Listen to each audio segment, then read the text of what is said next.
Hello. Hola. Good morning. Good morning. How Feliz are, miércoles. I can't believe it's already the middle of the week. How are you? Oh, been better. Took the first shower in 3 days this morning. I'm so proud of you. Look at my hair. It's so clean. So very proud. But I'm glad you're.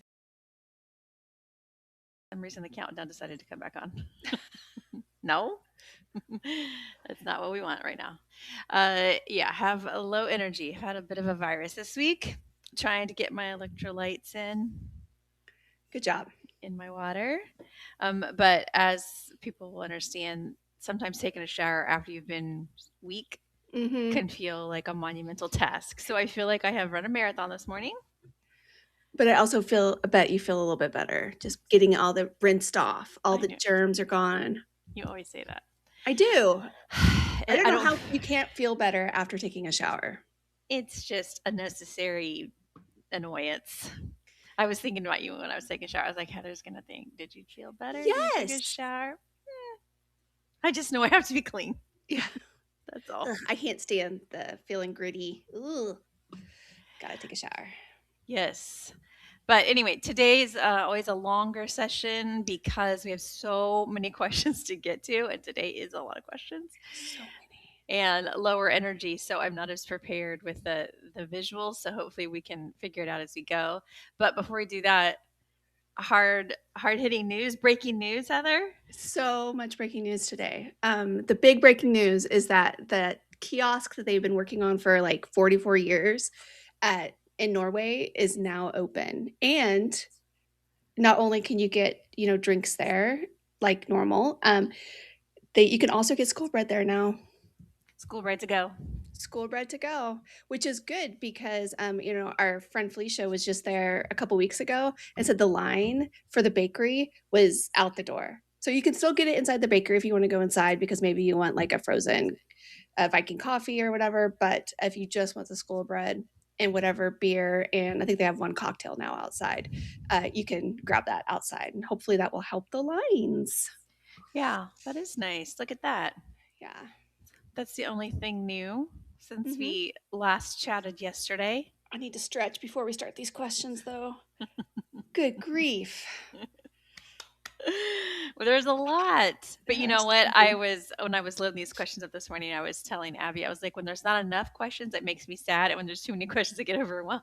So It makes me nervous. And I went to bed really early last night, and then I slept until after 7 this morning, which is not normal for me. Mhm.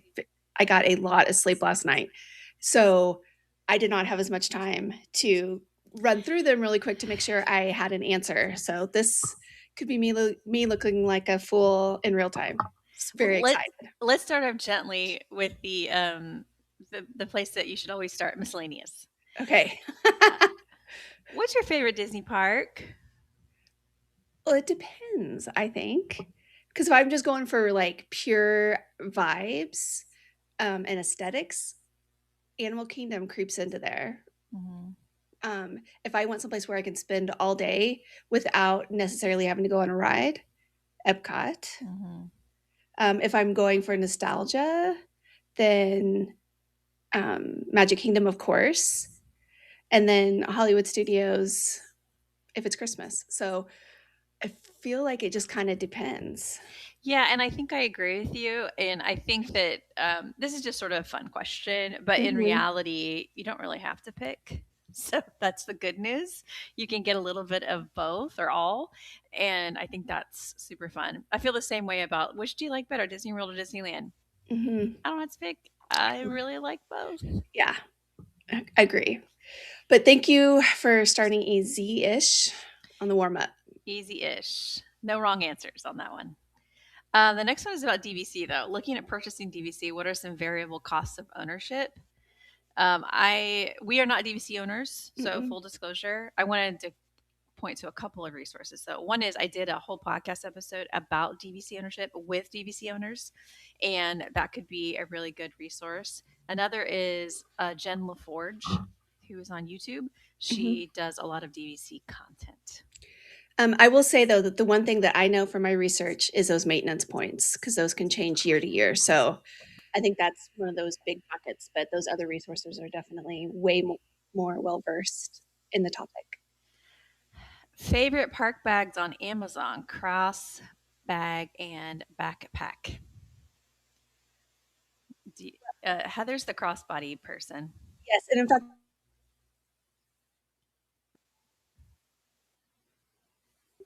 Are you there? yes, can you hear me? Yeah. Okay. We have a whole post on park bags where we link to our favorite ones, which I think would be a great resource. I like a nice crossbody, which is nice, and we have several links there. But then there's also I'm can't believe I'm going to say this, like a fanny pack bag that I really like too because it can hold a water bottle and it's got padding on it. And in the middle of the summer, that one is just really comes in clutch. I also do like the designer park bags. If you're looking for something a little bit cuter, but then also can be functional. The What's the super popular brand, Shannon, that everybody likes and are so cute? Loungefly. Yes, Loungefly. I like the Loungefly ones too because of the size, but they aren't as practical.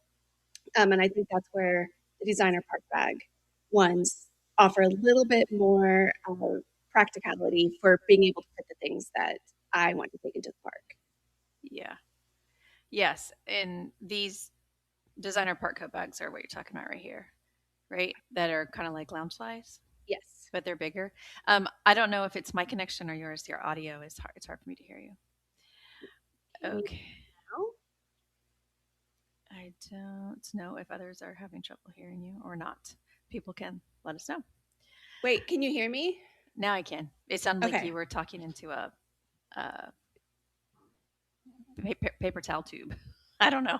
Heather has a new mic, so we're trying to get used to the settings with it. Okay. Tell me you can hear me. I can hear you. Okay. I literally can't touch the desk because whenever I do, I think it's static or something. So hands up. Yeah, okay. I did link to the park bag post in the comments, and I don't always know what platform the comments go through to. Like on, I think it goes to on Facebook for sure. I don't know if it goes to on YouTube. Those are the two platforms that we're live on right now. Magic bands. A way to test if magic bands, not plus, are still good before the trip. They are from October of 2023. The only way I could think of to try to test these out, the short distance is probably still okay. The long distance may be the one that's getting tricky.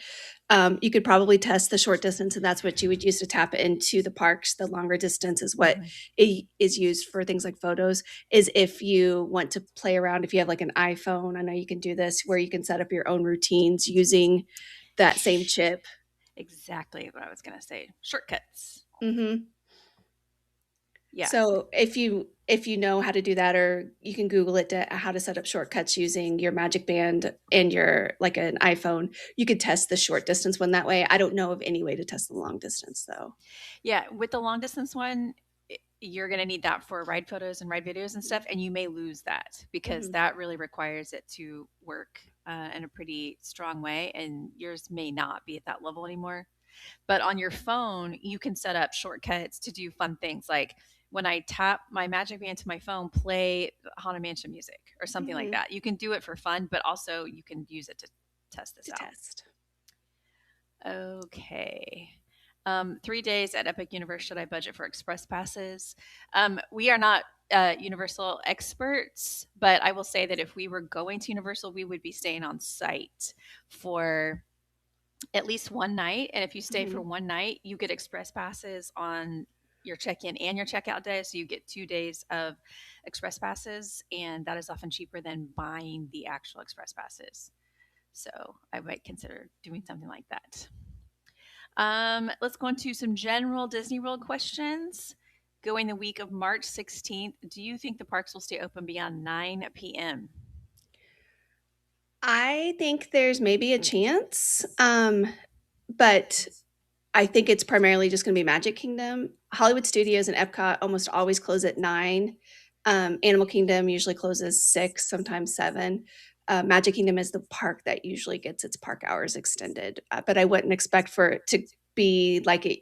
Back in the olden days, I mean, midnight was fairly common. I don't Mhm. expect that, but maybe 9:30? Yeah, maybe 10, but we do suggest that you keep checking your park hours all the way up until the night before because they can change the opening or the closing time. Mhm. If a park has deluxe hours at night, does it make the park busier that day? And this is I really want to put something out about this because it comes up a lot in different forms, which is people think that anything that happens at night could affect the daytime crowds, and it's not really the case most of the Mhm. time. The thing about after hours type events is that they happen after the regular park hours. So the Mhm. normal daytime guests they're just going to be there because they still get their normal day including fireworks and all that Mhm. comes with it.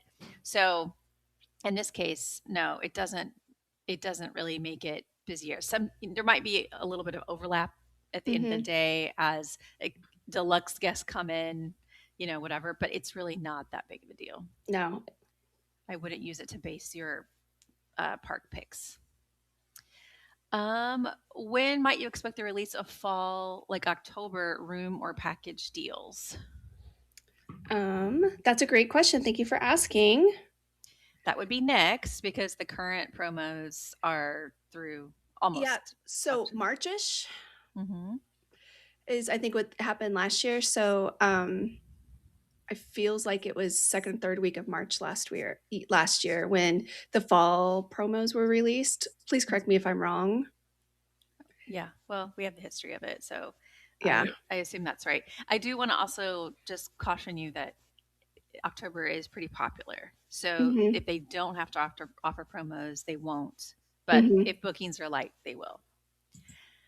Mid February 2027 crowd predictions, Super Bowl during President's Day weekend. We were just talking about this because this week right now at Disney World is extremely busy, and we were trying to warn people about it because of President's Day, Mardi Gras, all these other things. And then next year, Super Bowl is happening around the Super same time, Bowl. which is Super nuts. Yeah. I'm typing, sorry. When is Mardi Gras 2027? Yeah, that changes wildly from year to year. So, Um, Next year it's going to be on February 9th, so it's a little bit earlier. mhm.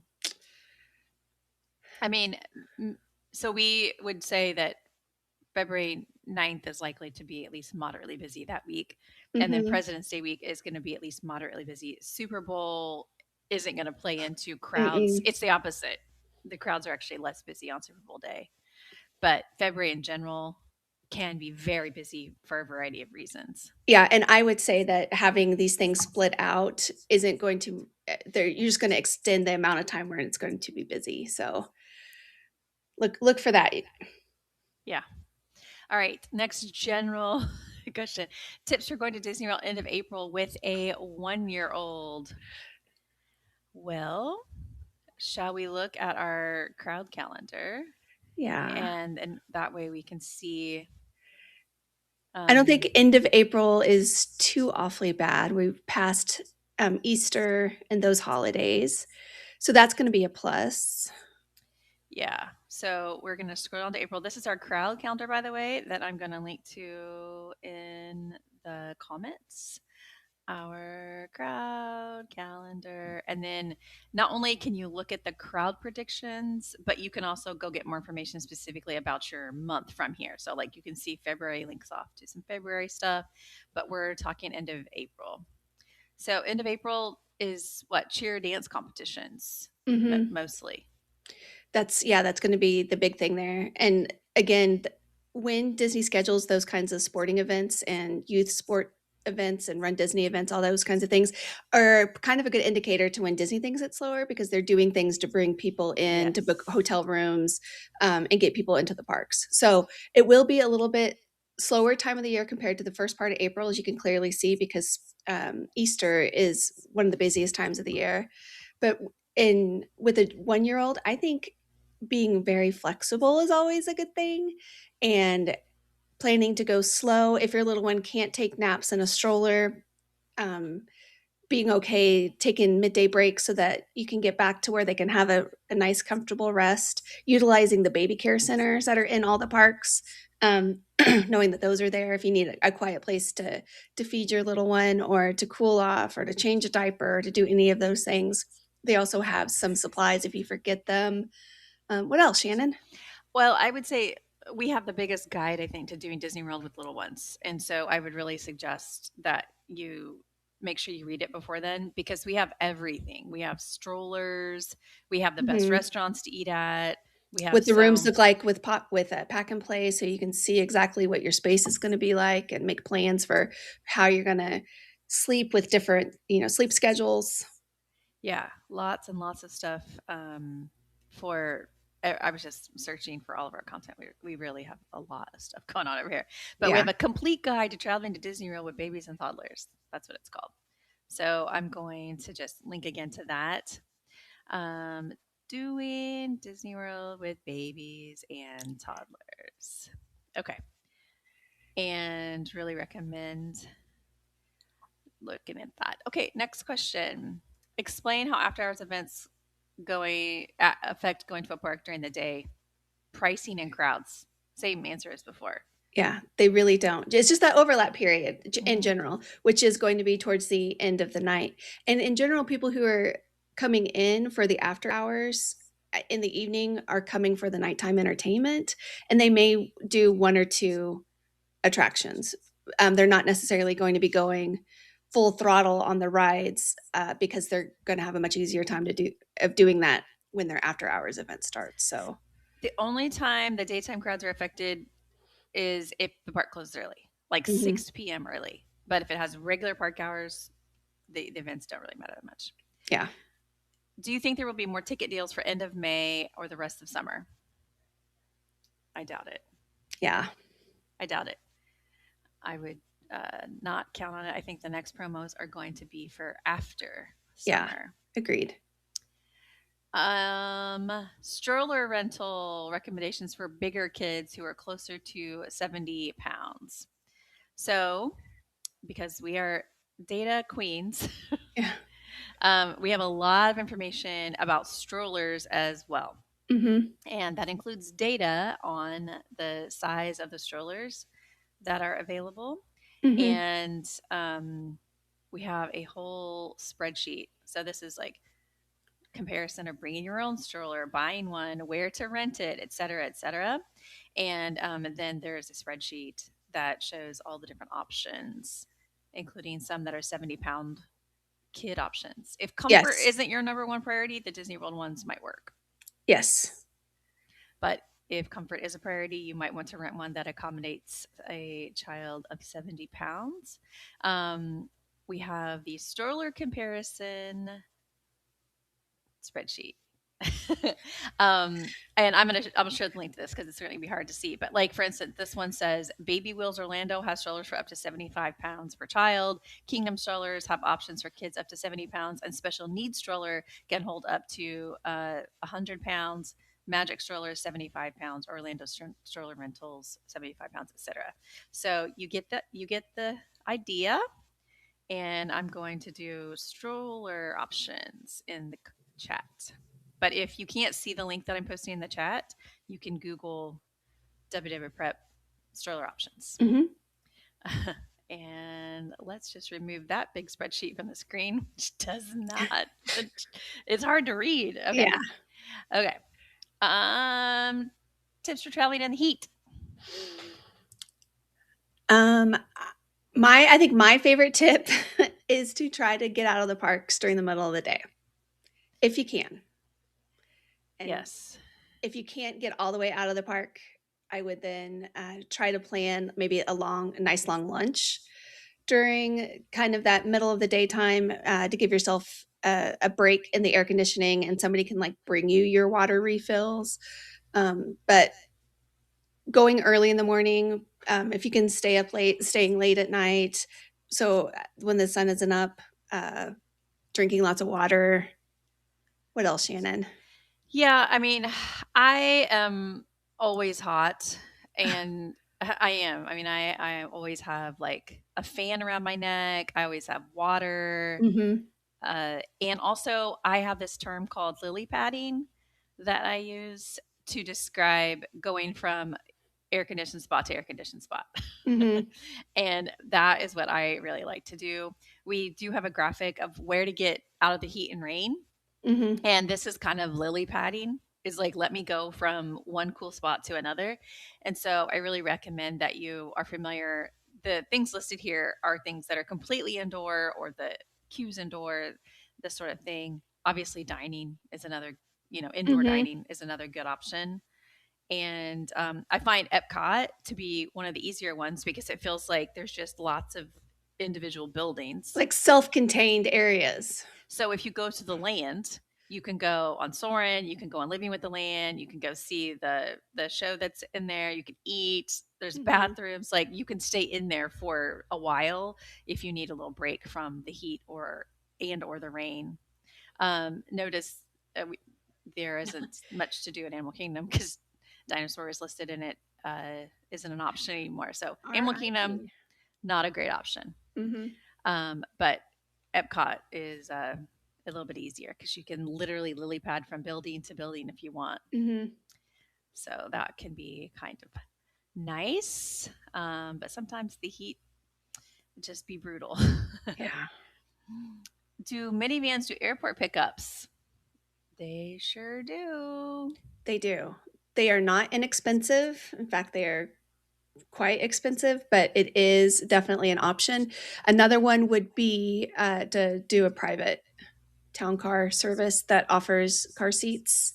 Mm-hmm. Um, if you're not planning to if you are planning to bring your own, you have a little bit more flexibility with that as well. But most of the town car services that go between Orlando and the airport, I mean, and Disney World do have car seats. So, Yes, there's pros and cons. I would generally not recommend the minivan service. It's expensive and you don't have as many options with that as you do a private car service who can help you with your bags and stop for groceries. So I would do private car service with kids. That's mhm, generally what we recommend. For adults only, we usually suggest rideshare, but yeah. for families with kids, we often suggest the private car service.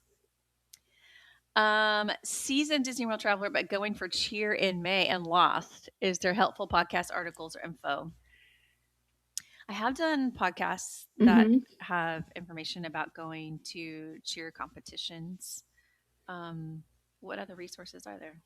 Um, in general, I think the basic Disney information is good to have, and I think it also kind of depends on if you're planning to break off and be like more individual, or if you're going more like group. So you're going to have a larger, group with you. So it kind of depends, I guess, on how you plan to do your touring and your dining. Because the larger the group, the more difficult that is. Mhm. Everything from being able to snag a dining reservation to finding a spot to watch your fireworks, all that requires more time and more flexibility. So if you are a seasoned Disney World traveler, you already know the basics of what you need to do to be successful in the parks, I'm guessing. You just are going to need to apply that to your group. But also, there might be serious limitations with that because some types of like tickets or accommodations, whatever, may limit you from having lightning lane Lightning lanes. bookings, Mhm. and not everyone's going to budget for them. They're not Mhm. included like they used to be, in the olden days. Episode 357 of the podcast is a good one because she went to Summit and shared tips about the experience throughout. So that might be a good option. Mhm. But I would I would not expect it to be like a normal trip. No, but use your toolbox of Hmm. things that you know. Hmm. And you're going to probably be with a lot of first timers, so that could be um, extra helpful to know, but also limit you in how much you can do during the trip. Crowds on Sunday 322, my birthday, are they that much worse than Tuesday 324? I only have one day. I would not worry about it. Yeah. I would just go. I think, I've been putting out lots of content on social media. It's your content that you wrote, but I put it on social media about best park days, and it is how we would choose our park days. But there's a lot of nuance to it. If Oh, you yeah. only have certain days to go, then that's when you go. Yes. Yeah. And just knowing, I think just knowing the more information that you have before you head into the park makes it easier to make the decisions when you're there, if that makes Hmm. sense. Like just being prepared Hmm. is the main thing. Hmm. Do 10-year-old Magic Bands still work, or do we have to buy new ones? I would buy a new one at this point. Uh-huh. 10 years is not going to work. But we have had multiple questions about the Magic Bands lately. And I would suggest you could test it if you want the way we talked Mhm. about at the beginning, but you're probably going to want to buy a new Some one. new ones. Those chips only last for a couple years in the old Magic Bands. Our first visit from the UK, it has cost us the same as a car. Best advice for us. So we do have a calculator to help, figure out the price, but in the end, the price might be the cost of a car. I don't like this discussion. It makes my stomach hurt for people. Yeah. I mean, it's tough, but like, you know, I assume that their trip is quite long. Usually people coming Mhm. from the UK are quite long. And if you're staying on site, obviously staying at a value resort is going to be less expensive. You don't have to buy lightning lanes all the time. Mm-mm. If you don't want to, you don't have to have park hopper tickets. If you don't want Nope. to, you don't have to eat in the parks. You can get food delivered and eat in the room. We do a mix usually during our Mhm. trips. I'm not sure what else. I think the UK has better deals than the Yes, United when it comes States. for, like, the extended tickets and discounts and such, they definitely get some nice deals. Of course, the offset of that is they have to pay for the flights to get Mm-hmm. here, but, Mm-hmm. yeah, I think all those are great. Yeah, unfortunately, it just costs the same as a car for a lot of people. So Mhm. that's one of the motivators for us creating an estimator tool is to help people adjust the values on it and see if there's ways to make it work. Last question in this general category for the summer water park pass with resort stay, do you have to book the in advance? So I'm assuming they mean book the water park. I'm guessing? You don't have to book anything in Mm-mm. advance, though. That's the bottom line. You just show up and you go to the park. Yeah. Yeah. I mean, once you book, it's just part of your check in day perks. Okay. Now we're moving to the lightning lane category. Okay. Okay. Favorite. Will we get in trouble using Standby Skipper if we ask for help from customer service? So there are reports of this happening. Mhm. And my opinion is that these are overzealous cast members who are just trying to get in other people's business because if Disney wanted to block it, Disney could block it. For people that don't know, Standby Skipper is an app that we use and recommend that helps get lightning lanes. And the perk is that it is searching, so you're not always on your phone doing this, searching, searching, searching. It's just searching in the background. It Mhm. doesn't, it gets you whatever you are entitled to. It doesn't get you anything extra. It's just a searcher. Yes, And which is necessary in the age of lightning lanes because otherwise you can be on your phone your entire trip and just looking for the next one. So it's really nice to not have to do that, which is why people love it. yes, and I wanted to give an example. Yesterday I recorded a post trip interview, or recently I recorded a post trip interview that's coming out next week. And the woman that I was talking to said, I felt like I was on my phone the whole time looking for lighting lanes. She didn't use Standby Mhm. Skipper. That was, not something she chose. But in the end, she was like, I was on my phone too much. And what was frustrating to her was when she would tap into a ride, she would think, oh, I can book my next lighting lane now. But then she didn't realize so many rides were going to have a second tap style. So then Mhm. she couldn't. And then when she would go through the second tap style, then she would sometimes forget. And she was like, I just felt like I was constantly not Yeah. staying on it, but also on my phone all the time. And that's what Standby Skipper does. Mhm. You set it up to search for the next one. And then as soon as you have tapped in, sufficiently to an attraction, it can start searching without you having to be on your phone constantly looking. Yeah. So, will you get in trouble if somebody says something to you? Just go find somebody else because to me, they're doing too much because Disney could block it if they wanted to. Mhm. Last 2 weeks of April, are the parks doable without lighting lanes? I th- I think the parks are always doable without lightning lanes. I think it never hurts to have lightning lanes at Magic Kingdom and Hollywood Studios. Mm-hmm.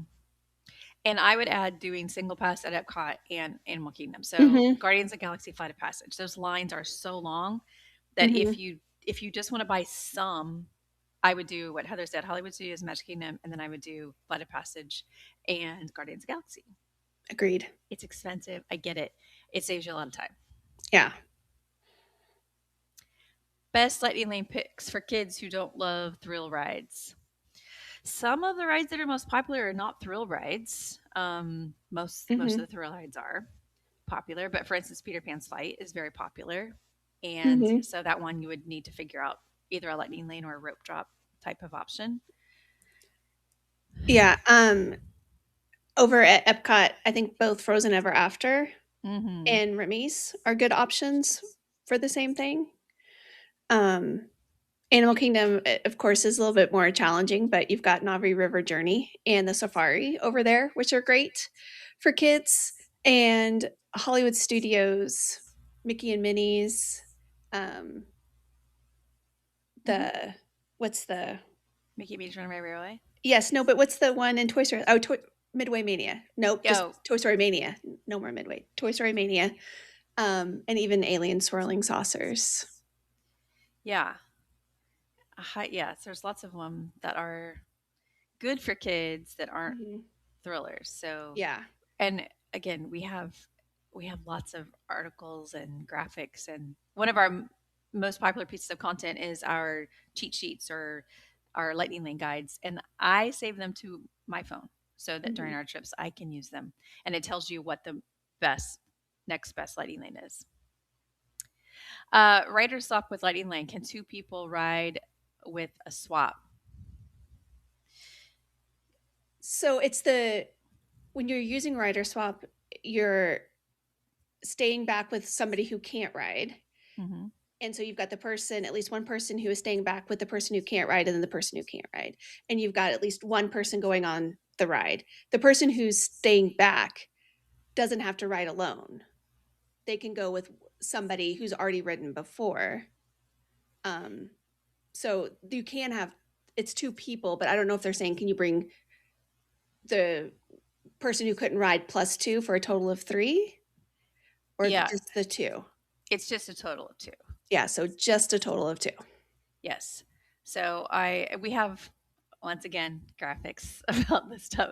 So we have all these different options for lightning lanes and rider switch and how it works. It's not as fun or as easy as it used to be. It used to be able to bring more people with you, Mm-hmm. and that is a bummer. But I'm going to link to it here in the comments here because I think it would be helpful. It's again, as many Disney World things are, confusing. And so that's why we make graphics. To help us as much as everyone else. But the best example that I always think of is like, let's say I have a family of four, two adults, and then a kid who loves to ride things and a kid who can't or won't. The kid who loves to ride things will have an option to ride twice. And in this case, they're saying they have lightning lanes. So let's say parent one goes Mm-hmm. through with big kid and they say, "Can I get rider switch?" So then that basically allows big kid to go back with parent two, even though they don't have a lightning lane, they can ride with parent two with the rider switch. So it's kind of like a one free lightning lane Yeah. so that the parents don't have to ride alone and the big kid gets to ride twice while little kid has somebody to stay with them. Mm-hmm. So that's the easiest example, I think. Can you buy a Premier Lightning Lane pass for one park and multi pass for another in the same day? Yes. Great. I'm glad you had the answer to that. Yeah. That's an expensive day, but you can do it. Yes. And the reason that you'd have to buy them separate for people that aren't aware is Premier Pass is only in one park. So it's Mm-hmm. very expensive, but it gives you all the lightning lanes without actually having to book them in one park. And then this person wants to hop to another park and use multi-pass. Is multi-pass worth it during the last 2 weeks of August? If so, which parks and days of the week? August is different than April. Our Mm-hmm. question earlier was about April. April's busier. Yeah. I still think Magic Kingdom Hollywood Studios always a good bet. Mm-hmm. Those parks are always busy and it makes a lot of sense to use multipass there. But if they are going for 2 weeks, If you're going to the park that often, you definitely may not need it as much. Mm-hmm. Um, you you could probably just do a few rides each time you hit that park. But in general, always a good bet. Magic Kingdom Hollywood Studios. Single pass for Animal Kingdom and Epcot, unless it's a super busy time of the year. Yes. We are always going to have all the Lightning Lane passes we can buy, but we totally understand that doing it for Hmm. two people is different than doing it for more. And especially if you're going Hmm. for 2 weeks, you Yeah. really have to prioritize. Going to Magic Kingdom now. Would you avoid Magic Kingdom on a marathon race day? I would not. But my only caveat to that is that it can be a little bit trickier to get there because in general the wait times are pretty good on the day of the marathon. Yeah. What am I looking at here? So that one is I sent you two. One was Mhm. the day before or the day of the marathon and the other one was so that one's the day of the marathon of this year.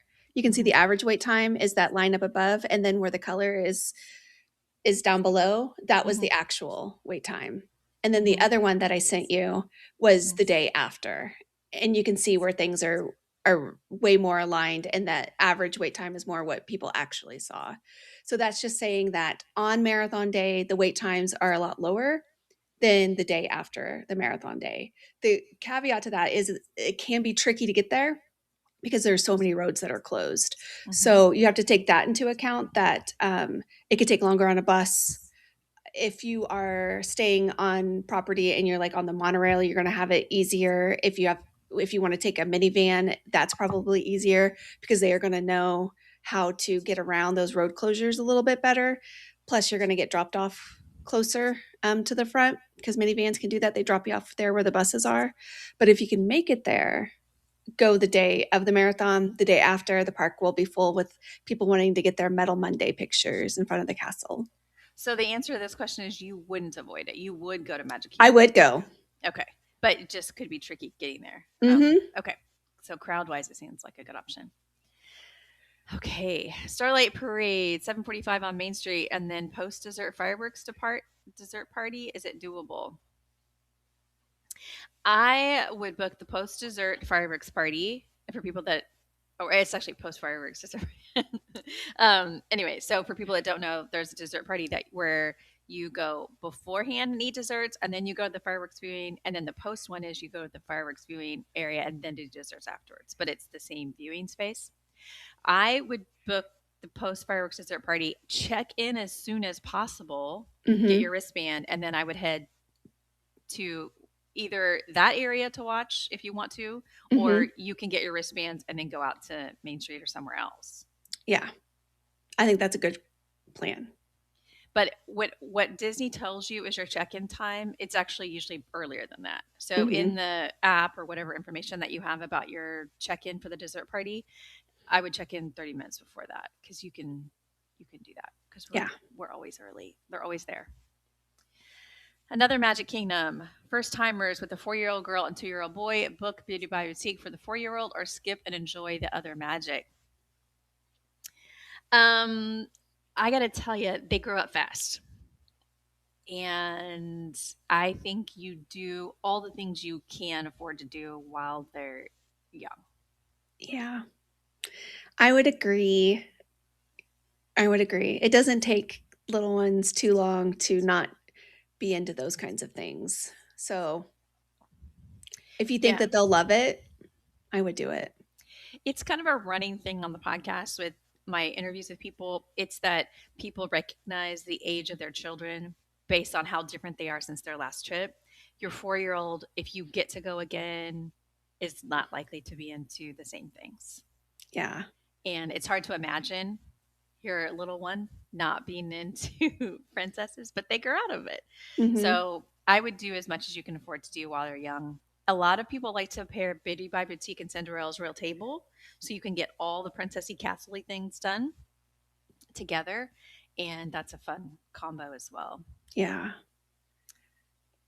The best place to view cavalcades, do they come to the hub? Well, Cavalcades aren't as big of a deal as they used to be.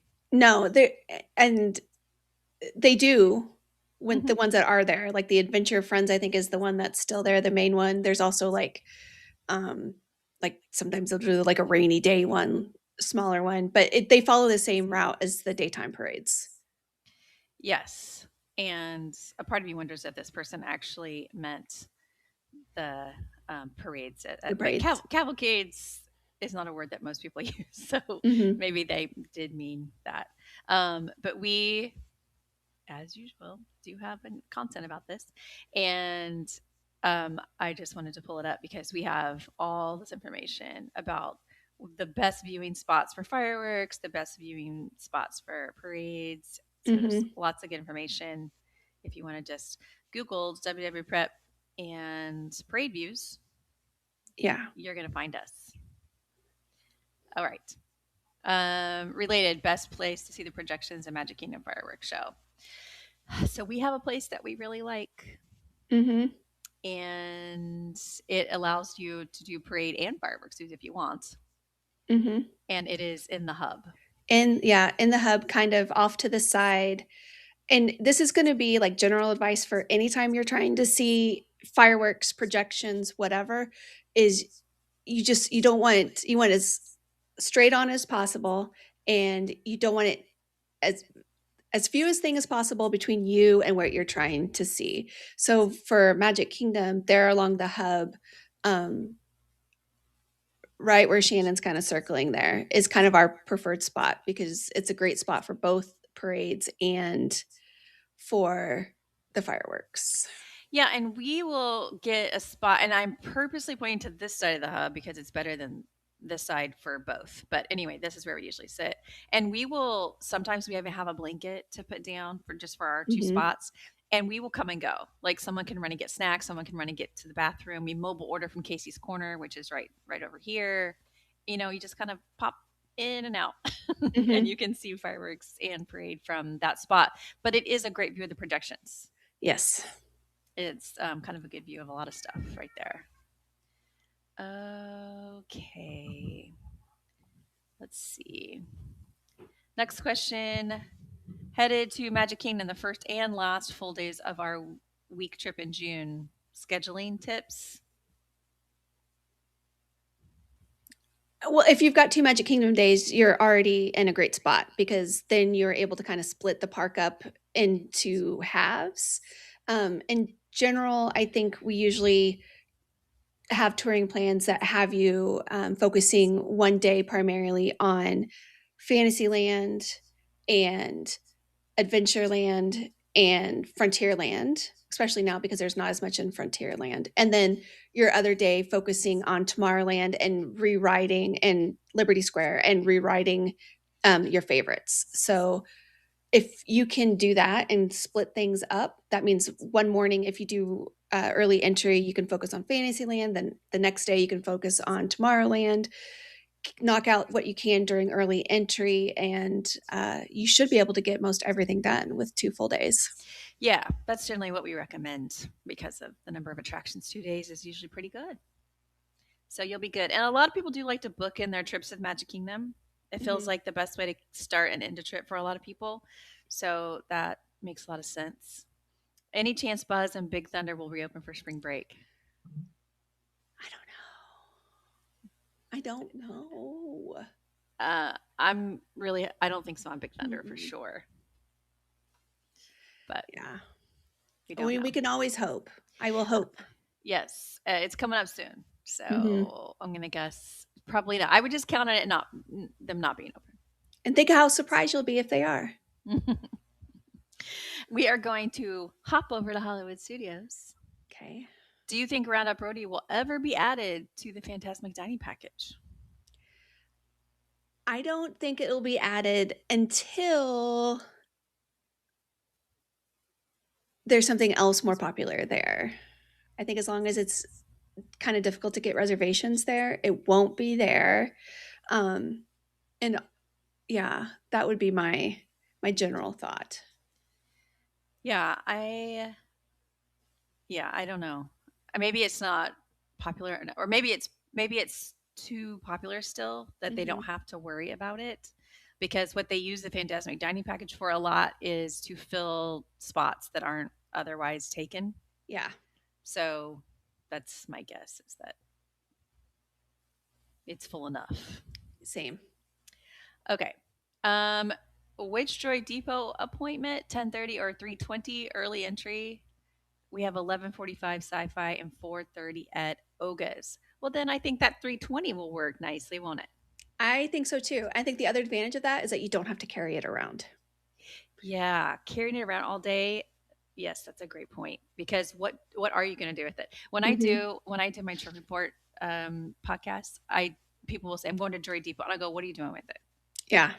And what you think about it, because you are carrying essentially a basketball around the rest of the day.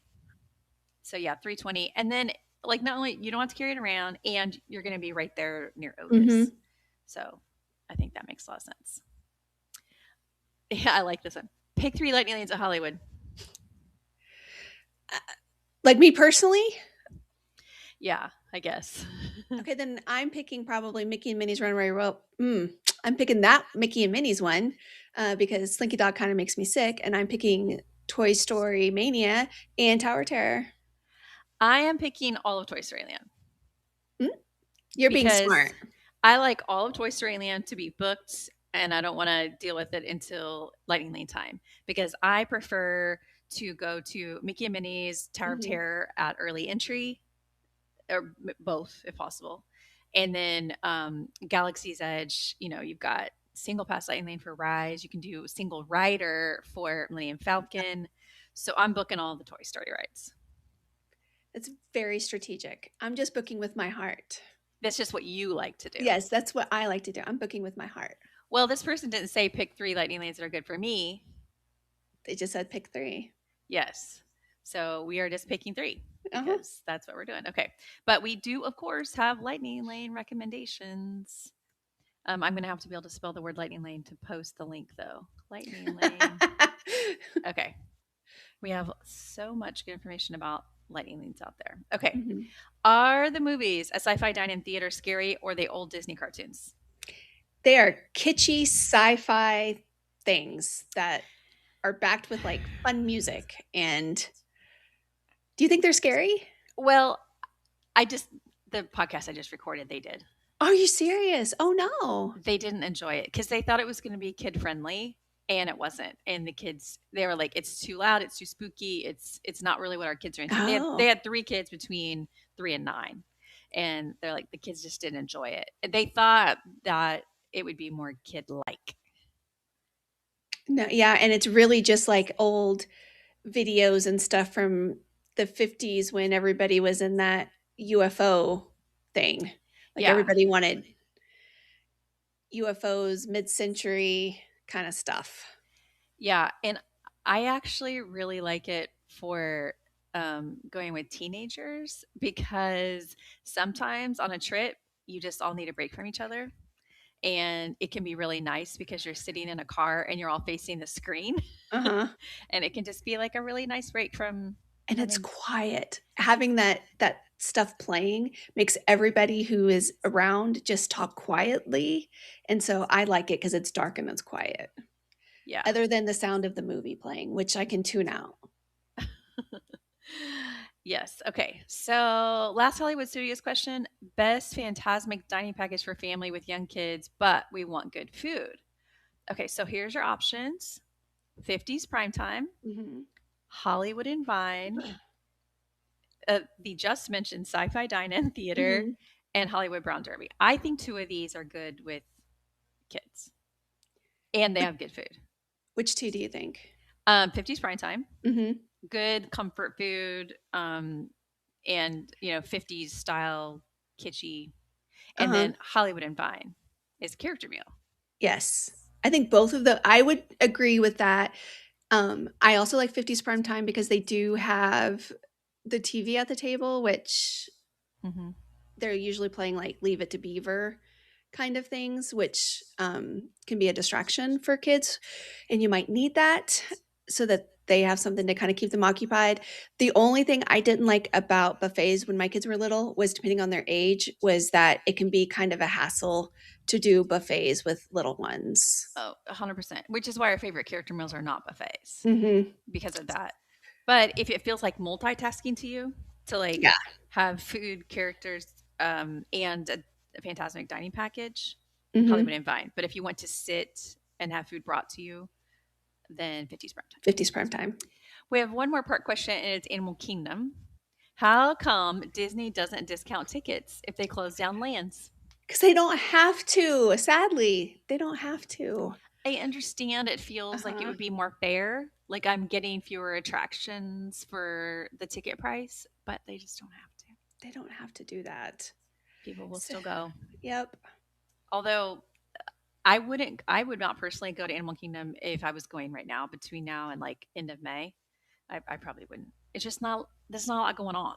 Mm-hmm. But some people like to start their day there for a few hours and go somewhere else. It's a beautiful park though. It's gorgeous. It's just not it's not an all-day park. So unless, like Shannon said, unless you've got park hoppers or you're just looking for something to do for a few hours during the day, uh, it can be a very expensive per hour Yes, kind of deal if you're exactly. breaking it out by that. Mm-hmm. We're going to switch over to resort questions. First one, tips for the best chance for our room to be ready early, 2 connecting rooms at an all-star 11 a.m. arrival. Okay, I have a couple of suggestions. One is if you have 2 connecting rooms, if you booked both, then those are linked. But if 2 different people book them, make sure that you call and get a travel with number, which will link them. Okay. And then the other is to not do a lot of requests. Mm-hmm. You, or when you do your online check-in, you can say first available and or something like that. And so if you do a lot of requests and you're real specific, it can take longer for them to get your room ready. Mm-hmm. And then the last thing would be, when you get there, to go to the desk, because you may not already have like notifications yet. They may not be notifying people that rooms are ready, but you're going to have to go to the desk and see if by chance they have anything available right then. I will say, Yes. having the need for 2 connecting rooms can make it a little bit more challenging than just having one room that's standalone, but the desk is going to be where you're going to want to go. My theory is that because they have 2 connecting rooms, that their rooms will be assigned first. Mm-hmm. Before everyone else. So I'm hoping that means that it has a better chance of getting ready, but you just never really know. Yeah. But those things should help you.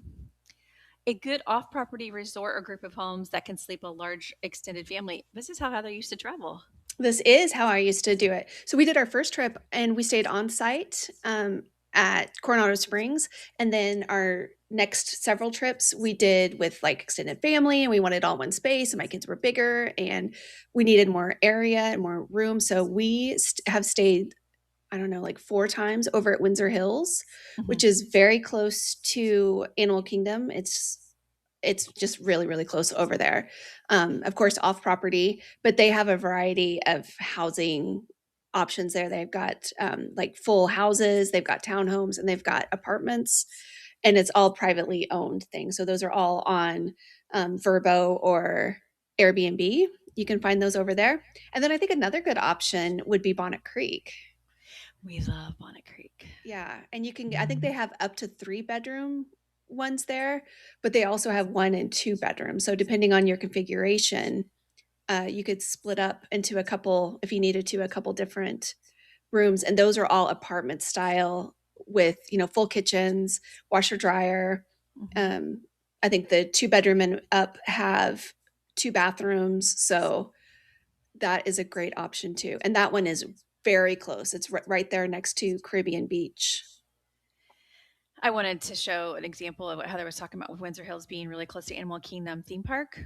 Mm-hmm. It's 11-minute drive. Yeah. Well, and I don't even think it's 11 minutes. It's very, like, it's just a mile or two. You're literally 1 mile from Disney property, I think. Why is it routing this way? I don't know. It should go like straight. There you go. There we go. For some reason, it went around. But the first thing it did was walking. So if you want to walk, How long? it's an hour 18. Well, see, that should tell you it's a little bit over a mile, maybe 2 miles. Yeah. So Windsor Hills, Bonnet Creek, both great options that we've done, Yeah. and especially for a larger extended family. There's also a lot of great, yeah, Airbnbs, Mhm. Furbos, things to research. Yeah. Okay. Boardwalk Inn or villas? Wait, recommendation between Boardwalk Inn and villas as you have between Poly Hotel and Villa for basic room. I don't understand this question. What I think they're saying is that, you know how at the Poly you like the DVC Yes. studios better than the regular DVC rooms just because of the layout and the way they have the split bath. They're asking, is there something similar for Boardwalk Inn and then the Boardwalk Villas, since it's also a resort that's connected? Okay. Thank you for translating. So, with that, assuming that is the intent, then my answer to that is I prefer the regular Boardwalk Inn. The Boardwalk Villas are all the way on the end, They're so and far away. the Boardwalk Inn rooms are closer to the amenities of the resort, but also Mhm. Epcot. Yes, and I will say I love Boardwalk at Christmas. I love the area. What I really want Disney to put in is like a zip line because it depending on where your room is, you could only go out onto the boardwalk on one spot. So you could be really, really close to Epcot and then have to walk all the way back to the one spot where you can go out onto the boardwalk in order to walk around to get to Epcot. So if it's Disney is if you're again, if you're listening, I want a zip line from those rooms on the backside of the boardwalk right into the World Showcase. Please and thank you. You think they're listening? Of course.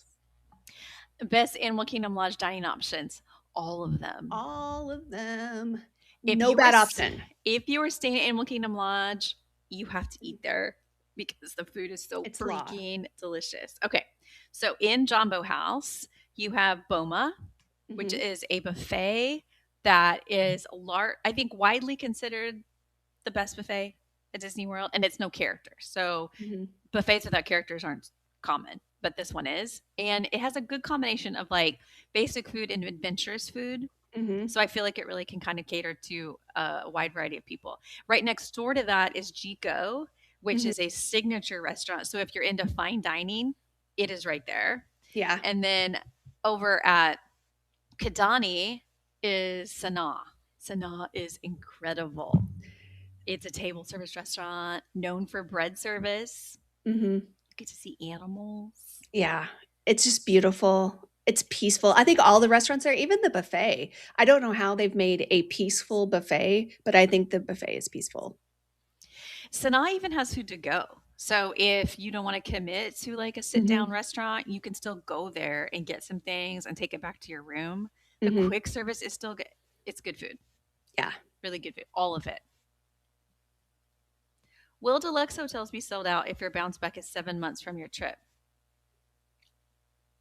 I would say no, but also keep in mind that not all resorts are eligible for the bounce back. So, like the Riviera, I know it's a deluxe villa, no it's DVC, but it's not usually part of bounce back stuff. So, and not all room categories either Yeah, are and eligible. we just don't really. You never know how many rooms are part of a promo, Mhm. so it's hard to tell. But I wouldn't worry about it being sold out. Mm-mm. But I'd be flexible though. So when you go to book your bounce back, you have some more options. More convenient to stay Boardwalk or Riviera for an Epcot and Hollywood Studios focused adult trip. They're both pretty convenient, Mhm. but the biggest difference is transportation options. So Riviera is going to give you Skyliner to either one. Boardwalk, you can walk to Mhm. either one. And I, which these are probably two of my least favorite resorts personally, but I would choose Boardwalk just for the flexibility to walk, take a boat, or the Skyliner. Yeah. I But would that, but that's also I'm just talking about transportation. Like there's other things to consider. yeah. Yeah. Yeah, that's all I'm going to say about that. I don't mind either of them. I I'm trying not to lean too heavy into my laziness and thinking of like if I don't want to walk because it's raining or whatever, I don't want to do the boat necessarily to Hollywood Studios. It's not my most favorite. It's very peaceful, but sometimes it's just not doesn't go fast enough. And then I have to walk over to the Skyliner. I And just feel lazy this morning, I no, think. but Heather is running half marathon. Like she runs half marathon, so it's not like you don't do anything. But it's just that when it's like hot and rainy and stuff, Mhm. sometimes you just don't want those extra steps. I did want to add to this because I was just focused on transportation there for a hot second. Food. Riviera has incredible food. Such great food. So if food is a focus, if a nice pool is a focus, then I Uh-huh. think Riviera might be a good choice. And I do think it feels more adult than a lot of Mhm. places. So I think you could have a good time in either one, but some good things to think about. Yeah, I think I'm going to go all in on Riviera. That's my final answer. Okay. For adults, I think maybe it makes sense. I was being real analytical going through all the different elements there. With resorts, I tend to be so analytical with all the let's think about theming and dining and Mhm. transportation. All right, Old Key West or Pop for a Run Disney weekend. I think I would personally do Pop because the whole one bus stop thing. Hmm. I think that makes it easier. The downside to Pop is that it's probably going to be louder, depending on what size of a place you're staying at Old Key West. Your access to wash and dryer can be a little bit easier, especially if you're in a one bedroom or larger, and that can come in very handy on a race weekend when you've got sweaty, gross things. But Pop is kind of known for being a great having great energy on race weekends. Hmm. Um, so yeah, I would probably go Pop. Every time you say Pop, I'm thinking of Chicago. I just went to Chicago the musical, and I'm like, he had it coming. What area of Caribbean Beach is the best to stay in? What do you need to be closest to? Hmm. This is our number one question related to Caribbean Beach for sure because it's massive and Hmm. there's a lot going on. If you want to be near the Skyliner, then book preferred and request to be near the Skyliner because not all the preferred rooms are. If you want to be near the main building and the main pool, book preferred and then request to be near the Hmm. main building, main pool. If you want to be closest to Riviera, then you would probably want to book a standard room and then request the buildings that are on that end because you can use their food options and their buses if you want to. Hmm. What else? What at Trinidad is got its own thing going on. A lot of people like the layout of the rooms in Trinidad. Yeah. Um, it- Trinidad ones are nice. They do have like a little tiny quick service thing that's Mm-hmm. over there. They have their own little quiet pool, Mm-hmm. but it is a little bit of a walk back over to the Skyliner, and it is definitely a walk back to the main building. There are, of course, internal buses. Just know that that's you have to wait then on an internal bus to get you from place to place. So yeah, Aruba, Jamaica are good for Skyliner. Ooh, I wanna take ya, Key Largo. If you book a 2026 bounce back, can you change it to 2027 when it opens and keep the discount? Yes. Lots of people have done this. I don't know that it used to be the thing that was possible, but Hmm. it is now. Yeah. Going to Grand Floridian for a reservation at 1900 Park Fair. Anything else you recommend to see or do? I mean, they've got some shops there. They've got like a basin. Um, and I always like their just regular resort shops. I think they've got some good ones that are fun to take a walk through. Yeah. And if you're going for 1900 Park Fair, then Mhm. is there a good chance that you are not that you have children? Because if you have children, you're not going to go to the bar. But there are the Enchanted Rose is there, Mhm.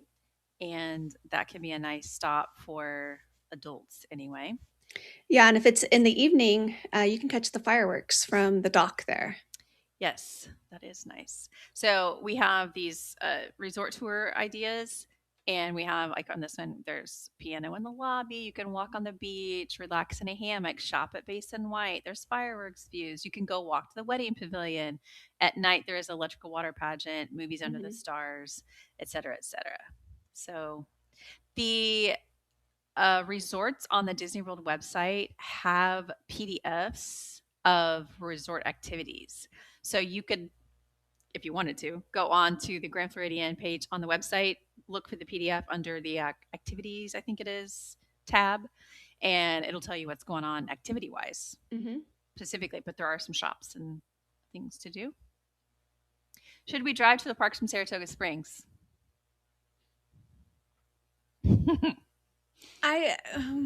We would probably. Maybe not Magic Kingdom. Mm-mm. I would take a minivan. I would take a minivan. I mean, this is the truth. If we were staying at Saratoga Springs or Old Key West, we would take a minivan to get to Magic Kingdom, Uh-huh. and then a regular like ride share, or in your case, your own car to get to the other places. But I would probably pay for preferred parking. Yes, exactly. Because the upgrade, once you're already staying on property, you just pay the difference, right? Between regular parking and preferred. I wasn't sure if that was our annual passes that allowed that or if it was the on-site. Mm. I'm not sure, but yes, preferred parking is something that we enjoy getting as well. Man, I feel lazy. No, we're just efficient. Yep. At Caribbean Beach Resort, if my mom with a scooter is scared of the Skyliner, but going to Epcot, what's another option? Minivan. Minivan. But you would want to take a minivan that is accessible. Mm-hmm. So when you go into the Lyft app and request a minivan, there is going to be regular minivans and minivans that are accessible. There are fewer of them, but they do accommodate a scooter. I hope your mom likes it. Heather's afraid of heights and she likes the Skyliner.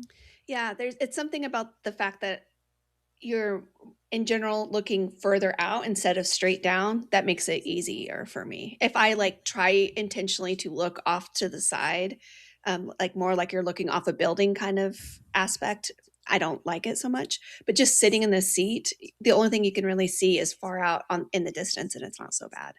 Mm-hmm. Are you aware of construction at Beach Club in October? Our travel agent said no openings. Well, construction at the Beach Club has really been exterior, Mm-hmm. so wouldn't be affecting the openings. October is very busy. And Beach Club in particular is very popular during October because of Food and Wine. And it's a popular one. But I also think there have been some quirks lately with people having issues finding availability at resorts. So I would definitely just keep checking.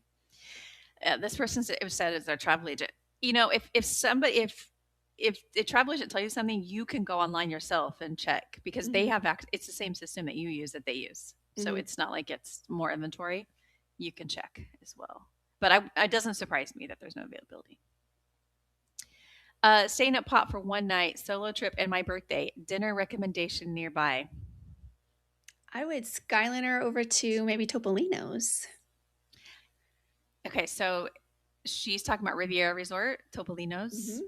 It's a very nice restaurant there. Really good dinner. I think that's a good recommendation. If you want a dining reservation, that is probably the best choice. Mm-hmm. If you don't want to make a dining reservation, I am very partial to Bar Riva Oh, at yes. Riviera because it feels like a table service, but it's not. You just walk in.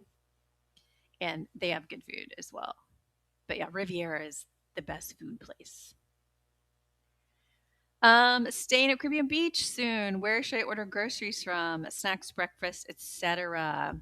Well, our advice would be for all resorts, not just Caribbean Beach. But we used to do Kroger, and they no longer deliver in Florida. No.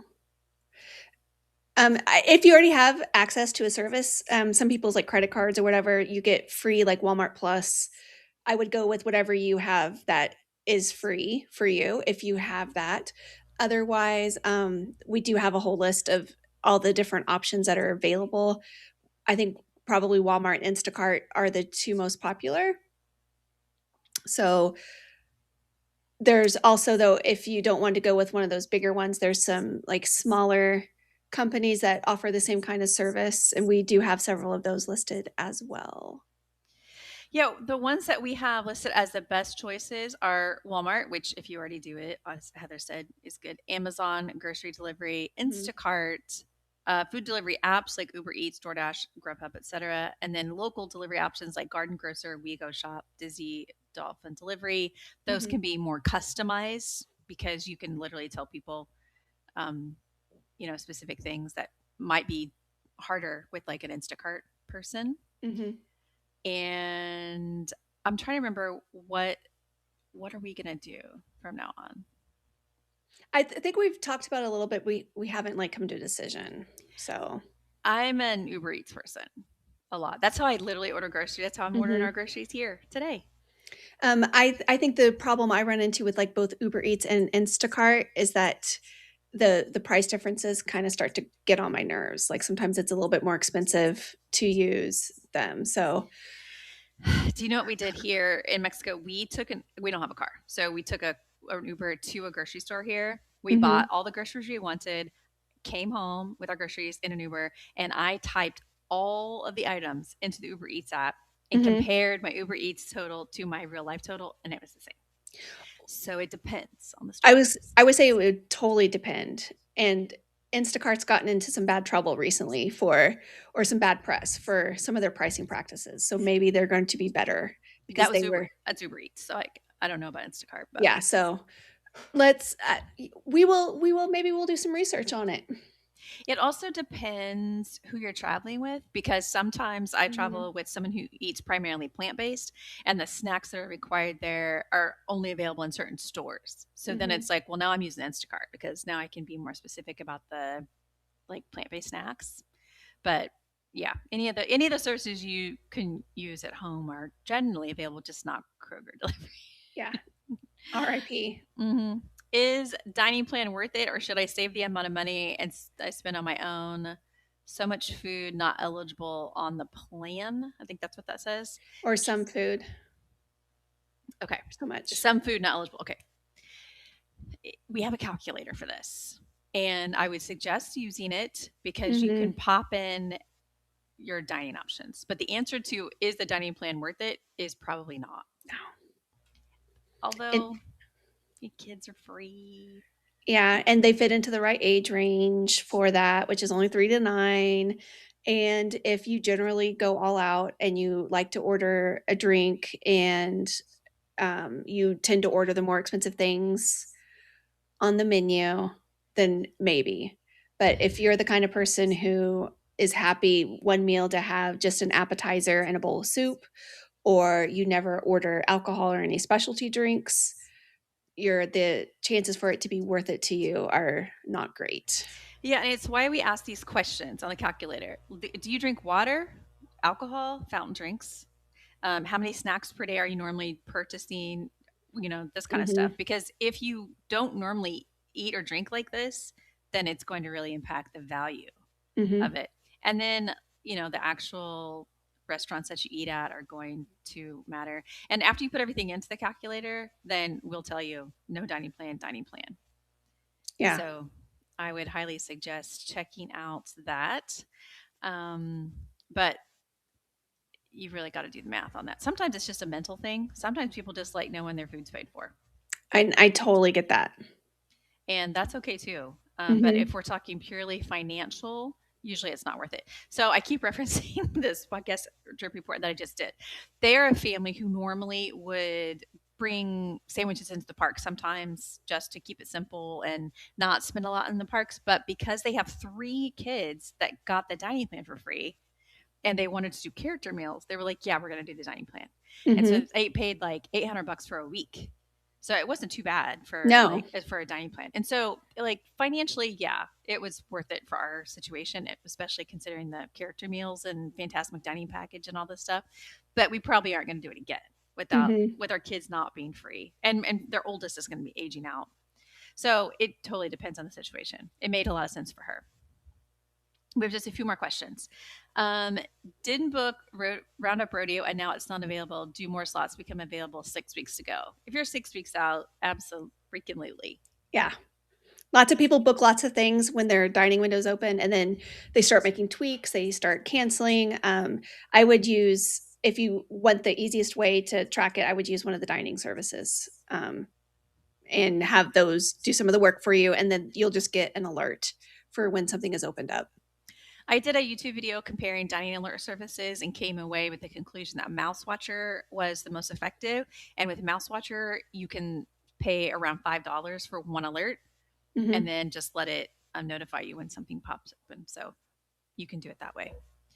Do Fantasmic Dining Packages release more spots 60 days out and everything, but it's not booked. Mhm. Disney hasn't loaded it. Yeah, so keep checking every day. I know that's so confusing. We just said Roundup Rodeo, keep checking, blah, blah, blah. Mhm. It's these dining packages. They don't load them. Nope. I don't So, know why. and it's extremely frustrating because there's people like this that are like thinking, well, I'm out of luck. Yep, missed out. No, they just don't load them. It takes them a little longer on all kinds of dining packages. But those same alert systems that will look for, available dining spots, they also will work for dining packages. So if you don't want to just keep checking every day to see when something's open, set it for the restaurant that you want. And when that restaurant starts loading their dining packages, you're going to get an onslaught of notifications. Yeah, and like for instance, if we wanted to track when they were loading them, we could set up alerts just for our own research purposes and be Mhm. like, "Oh, they just opened all the Fantasmic Dining packages for April or whatever it is." Yeah. So don't give up. But I hate that they make you feel like they're sold out. Okay, just one question, and it's DCL. Cruising with teens, should they have their own DCL app accounts to see onboard activities? Yes. Yes, yes, yes. Teens have a lot of freedom on cruises, Mhm. and you want them to have access to information. They have activity just for them. And just for messaging. Yeah, messaging's tricky in there, but you can. Yes, but, I mean, that part's nice. But if they, like, run into friends and that's how they're, Hmm. they make friends and they wanna message other people, then doing it through the app is kind of the common way to do that, so. And like, there's a way to filter activities in there by age Mhm. group, so they can literally look for stuff that's just for them. There's sometimes that I'm looking through there and I'm like, oh, can't do that. That's not for Yeah. adults. Like, Womp womp. let them do their own thing. 13 and older, I would recommend having Mhm. the app. Okay, so that was a ton of questions, Shannon. but guess what? We have a lot of comments too. Oh, okay. Okay. Okay. All right. First of all, we have some just sweet words. Good morning, friends. Good morning. Good morning. Morning. Morning. Thank you for joining. The trick with things like I agree with Heather is we're not exactly sure. I for which one this goes with, but I think we should just screenshot that, and that should always be. Just agree. Just agree. Yes, just I agree with Heather. Let's just pin it Yes. and leave it up the whole time. I like DVC fan for DVC info. I'm an owner. Okay, so DVC fan, Good good to know. resource. Earlier when we were having trouble hearing you, Jessica says I can hear Heather, but she did freeze once, so we've got that going on. This comment's empty. Oh, what I think it said was, "Oh my gosh, Shannon, your hair looks incredible." That's I look like a lion. Did you just take a shower? I did, and I just blow dried it, and it makes me look like a lion. Okay, I hate having to book a ride in the middle of another ride. Standby Skipper was really nice to not feel the frantic booking pressure. Yes, and that is Mhm. why we like it as well. Is Beacon Barrel still a difficult reservation to secure? No. Mm-mm. I think I just did a YouTube video about booking dining reservations. I think that was on the list. I can't remember, but I haven't had any issues with it since it opened. I haven't either. It's because they put chairs and tables That's a whole everywhere. 'nother tangent. Yeah. Christine asks, are you sitting on the curb at your favorite Magic Kingdom parade and fireworks spot? Yes. Yes. I'm too And old to sit flat on the ground while I wait for things. we do if we have to, Mhm. but we will wait for the people in front of us to leave and then Yeah. move up. So yeah, our feet are on the street, Yeah, but I need a little bit of that elevation to not make my hips scream at me for sitting on the ground. yeah, we'll just put a little blanket there on the curb and come and go. Mike says coming with the whole family of 13, including 4 toddlers. staying at Old Key West because we couldn't get Beach Club. How much time are we going to need to travel back an afternoon for a break? Oh, it can take a little while. I got to be honest. Mm-hmm. Um, we are big proponents of afternoon breaks, but the transportation can be an issue. And Mm-hmm. Old Key West can take a while. So, yeah, you may decide. Everybody figures out their rhythm during the trip, and you might decide that it's not worth it. You just mentioned connecting rooms. Do those exist for 2-bedroom and 1-bedroom at Old Key West? like two bedrooms that are connecting? I don't think so, because 2 bedrooms are literally connecting rooms. Yeah, it's 2-bedroom is a 1-bedroom connecting to a studio, right? Mm-hmm. So I don't think it would be. That would be a 2-bedroom, like I don't think the doors work that way. I don't think so either, because the 2-bedroom cells are like connecting rooms. Mm-hmm. We found some of the sci-fi clips a little creepy, scary for a 4-year-old. Much to Dad's chagrin, he loved all of it. That makes sense. I guess I never thought about them being creepy because to me they're just so kitschy. But then there also is that one where like somebody's smoking, which I think is kind of, or like a monkey is smoking, something smoking. Maybe I'm just dreaming that. I'm just going to be quiet now. I gotta be honest, I don't pay attention to them. I don't like sci-fi though. I'm just there for the vibes. The food's more convenient at Riviera, in my opinion, and better. Yes, It's just good. In the analysis of resorts, that's got a factor up there pretty high. Okay, here's the agreeing with Heather thing. Showers make you feel better. That's what I bet they were agreeing. Yes.